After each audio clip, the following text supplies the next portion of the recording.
Alors chez Nespresso France, on passe notre temps à essayer de simplifier la vie de nos clients qu'on appelle les membres du club Nespresso.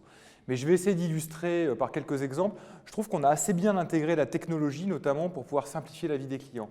Par exemple, dans les boutiques Nespresso, on a créé un espace qu'on appelle le service libre, où les gens peuvent se servir tout seuls, et on a robotisé des murs d'étui de capsules où les gens prennent un étui et un étui vient se mettre à la place. Puis ensuite, tous ces étuis sont équipés de puces RFID, et quand les gens passent à une caisse automatique, ils posent leur sac, et par magie, on découvre tout ce qu'il y a dans leur commande, ils n'ont plus qu'à payer avec leur carte bancaire.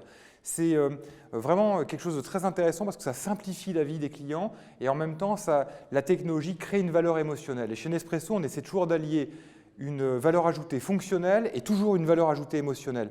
Et c'est toujours cette conjugaison des deux qui à la fois simplifie la vie et crée une expérience hors norme. Alors pour l'avenir, on a, je dirais, deux challenges, un challenge externe et un qui est plus interne. Le challenge externe, c'est l'omnicanal. Parce que jusqu'à présent, on était plutôt sur le multicanal, c'est-à-dire en fait, le fait que des clients puissent avoir différents canaux de commande. L'omnicanal, c'est quand on n'est plus uniquement sur les canaux de commande, mais qu'on est sur l'ensemble des canaux de relation. C'est-à-dire on n'est pas uniquement sur les boutiques, le site internet, le mobile, mais on est sur Twitter, sur Facebook, sur tous les endroits où les gens peuvent rentrer en relation avec la marque. Et c'est cette fluidité entre tous les canaux qui est le challenge pour nous.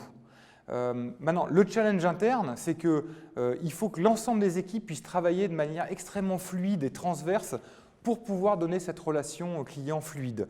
Parce qu'on ne peut pas créer de la simplicité en externe si on a de la complexité en interne, ou plutôt si on complique en fait en interne. La complication et la complexité, ce n'est pas exactement la même chose.